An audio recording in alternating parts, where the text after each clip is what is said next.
9 नवंबर आद्रा नक्षत्र के दिन, मार्गशीर्ष मास के अंतर्गत 9 नवंबर को आद्रा नक्षत्र में, मार्गशीर्ष मास के आद्रा नक्षत्र के दिन ब्रह्म मुहूर्त से लेकर शाम को प्रदोष काल तक अगर कोई एक बार भी भगवान शंकर के शिवलिंग का दर्शन कर लेता है तो उसकी जिंदगी में उसने कितने भी व्रत करे,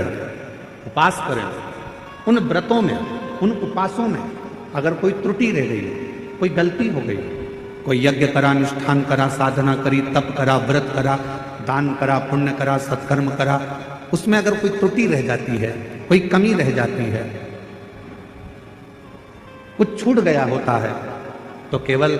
मार्गशीर्ष मास के आद्रा नक्षत्र के दिन भगवान शंकर के शिवलिंग का दर्शन कर लेने से वो सारी त्रुटियां समाप्त हो जाती है और शिव की कृपा। ये मार्गशीर्ष मास एक ऐसा महीना है जिस महीने में आद्रा नक्षत्र के समय,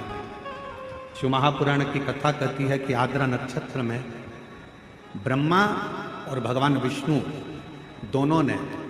भगवान शंकर की दिव्य ज्योति शिवलिंग का प्रथम दर्शन किया था। ऐसा पवित्र मास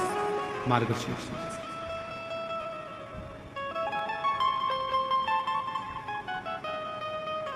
पूरे ब्रह्मांड में सबसे पहला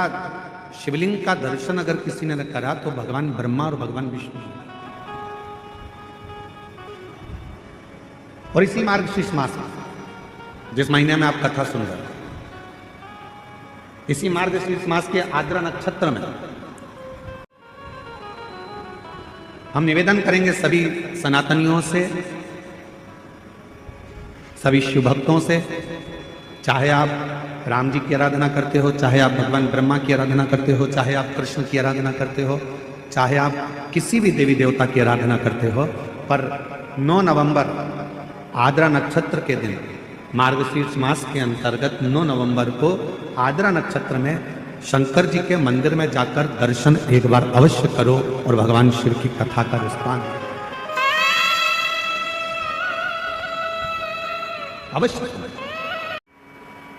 परमात्मा जब भी आता है,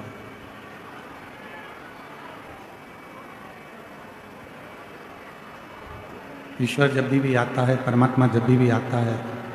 तो कोई ना कोई रूप धारण कर कर किसी न किसी रूप में आपके और हमारे पास में आता है। कथा क्या करती है? शिव महापुराण की कथा हो, चाहे श्रीमद् भागवत कथा हो, चाहे श्री रामचरितमानस हो, चाहे गीता जी हो, विष्णु पुराण हो, नर्मदा पुराण हो, अग्नि पुराण हो, कूर्म पुराण हो, भविष्य पुराण हो, नारद पुराण हो, ये जितने भी पुराण हैं, जितने भी शास्त्र हैं, जितने भी वेद हैं, ये सारी पुराणे, ये सारे शास्त्र, ये सारे वेद करते क्या? तो कहा ये सारे वेद, शास्त्र, पुराण जितने भी हैं, ये सब हमको ईश्वर की पहचान करना बताते हैं, परमात्मा की पहचान करना बताते हैं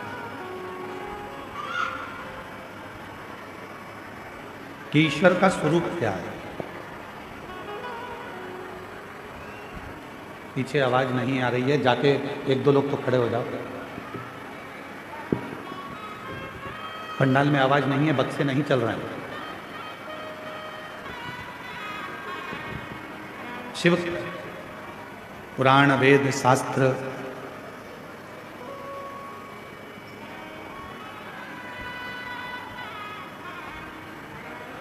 ये जितने भी हैं वो किसी ना किसी रूप में